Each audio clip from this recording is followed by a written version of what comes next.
Sebab itu, bila permasalahan usul undi kepercayaan dijadikan perdebatan secara terbuka begini, saya tak senang. Saya hairan. Kenapa AG buat kenyataan begitu tak perlu? Sedangkan pada 18 Ogos yang lalu, Duli Yang Maha Mula yang di-Pertuan Agong telah pun menitahkan bahawa selepas dilantik sebagai Perdana Menteri, setelah berbicara angkat sumpah, bila persidangan Dewan Rakyat bermula, maka Perdana Menteri hendaklah membawa usul kepercayaan di Parlimen supaya apa yang baginda fikirkan benar-benar mencapai matlamat. Kerana apa yang baginda dapat adalah melalui SD. Baginda tak maulah Perdana Menteri yang berdasarkan kepada SD ataupun akta bersumpah. Baginda mahu bahawa segala-galanya diterjemahkan di Dewan Rakyat. Sebab mengikut perlembagaannya, Duli Yang Maha Mulia Pertuan Agong akan melantik seseorang di kalangan ahli Dewan Rakyat yang pada fikiran baginda boleh mendapat sokongan majoriti di kalangan ahli Dewan.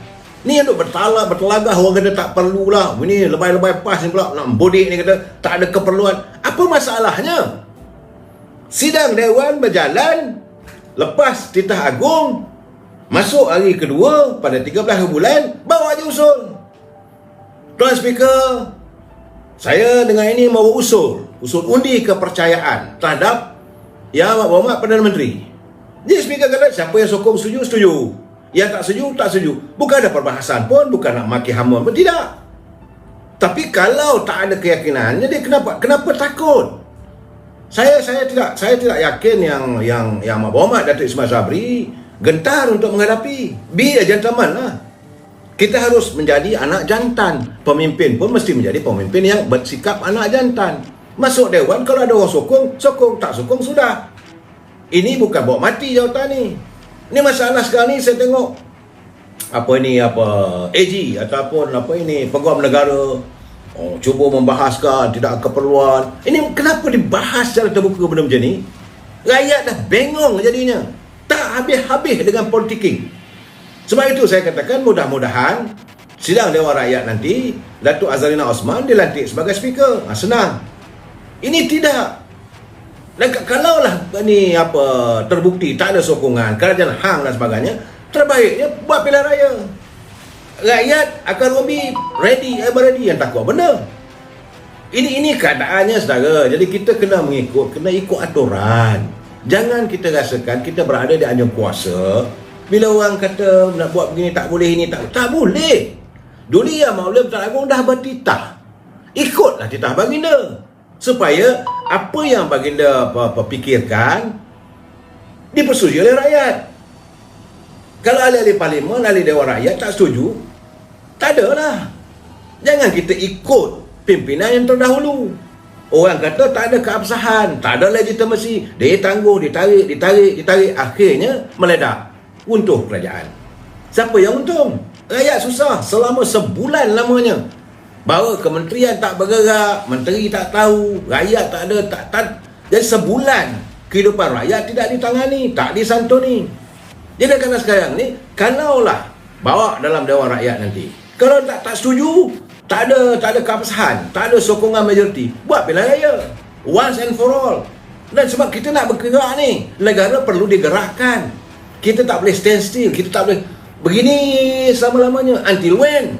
Kehidupan rakyat mesti diteruskan. Ini keadaannya. Ini lomba nikah online. Saya tak tahulah. Bagi saya lah tak ada keperluan. Kena bercakap pun sebenarnya. Memanglah saya tahu. Mungkin lebay-lebay ini takut sebab pelantikan mereka juga sudah dipertikaikan oleh ahli Parlimen yang lain. Contohnya bila Presiden PAS dilantik sebagai duta khas ke negara-negara Arab. Bertaraf menteri. Ini bertaraf menteri, ini bertaraf menteri, apatah lagi pelantikan Tan Sri Muhyiddin, bekas mantan Perdana Menteri. Sepatutnya tak perlu pun dah. Tinggal kalau biarlah kerajaan baru buat. Nak menyebuk lagi buat apa?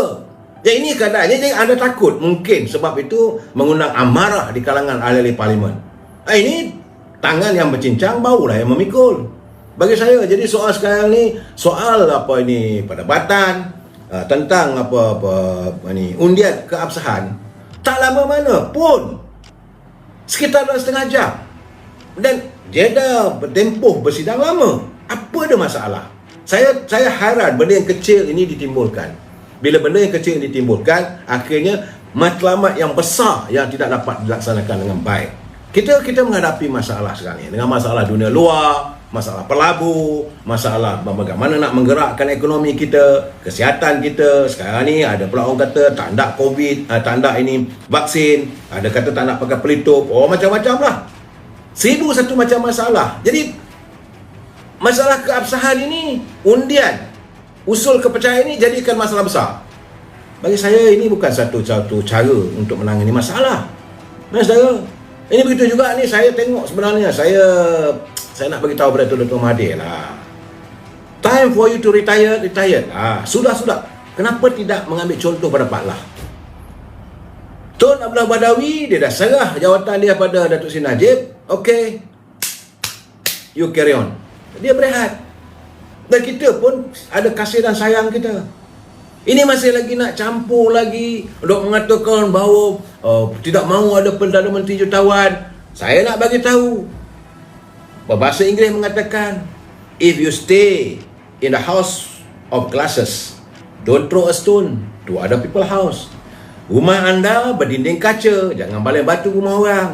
Sebab bila anda mengatakan Perdana Menteri yang tidak kaya dan sebagainya, nanti orang akan korek. Macam mana anak-anak you yang bukan taraf jutawan, biliawan?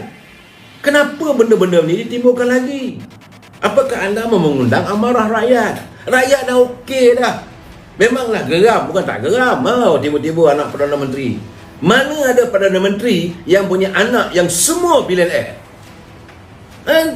Tak ada pun rakyat nak bising. Jadi yang nak senggong sana, senggong sini. Apa hal? Masalah yang dihadapi oleh Datuk Seri Najib, biarlah dia selesaikan di mahkamah.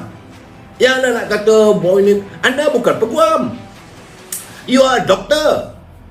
Jadi saya tak faham lah kenapa disinggung sana, disinggung. Jadi seolah-olah anda melihat kebencian yang teramat mendalam. Kita ni dah dekat-dekat nak habis dah. Kita akan bertemu di akhirat nanti. Apakah dalam hidup ini tidak ada kemaafan? Apakah tidak boleh kita bersilaturahim? Saya tengok Datuk Seri Najib begitu hati, tak ada masalah. Orang singgung dia macam-macam. Dan beliau dah melakukan sumpah laknat. Dan hari ini segala-galanya bila kita dengar perbicaraan apa yang berlaku di mahkamah berhubung dengan perbicaraan YNDB, SRC dan sebagainya, segala-galanya timbul. Apabila peguam kepada Seri Najib bertanya, mana Jolo? Kenapa tak bawa Zeti Ikhtiar Aziz? Kenapa tak bawa suami dia ke mahkamah? Kenapa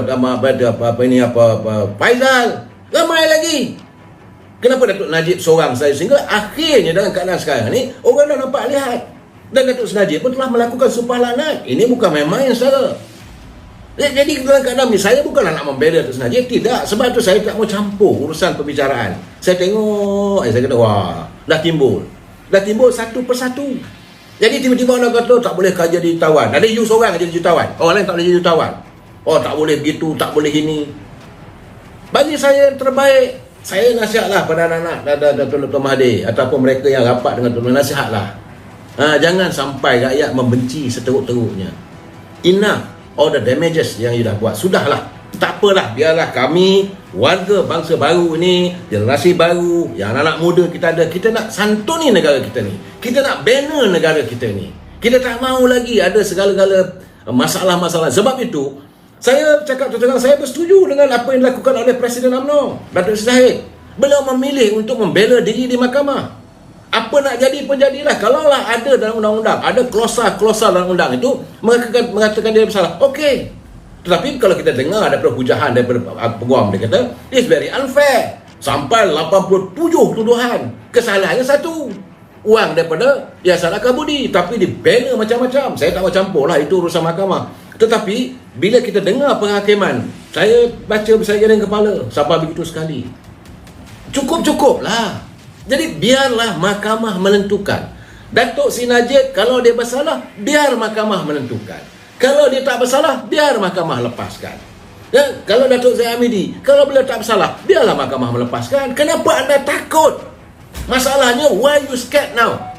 Apakah kerana pimpinan negara hari ini tidak lagi mencampuri urusan mahkamah sebagaimana yang terdahulu? Jadi sekarang ni rakyat melihat seolah-olah pimpinan terdahulu cuba mempengaruhi mahkamah. Ini masalah dia.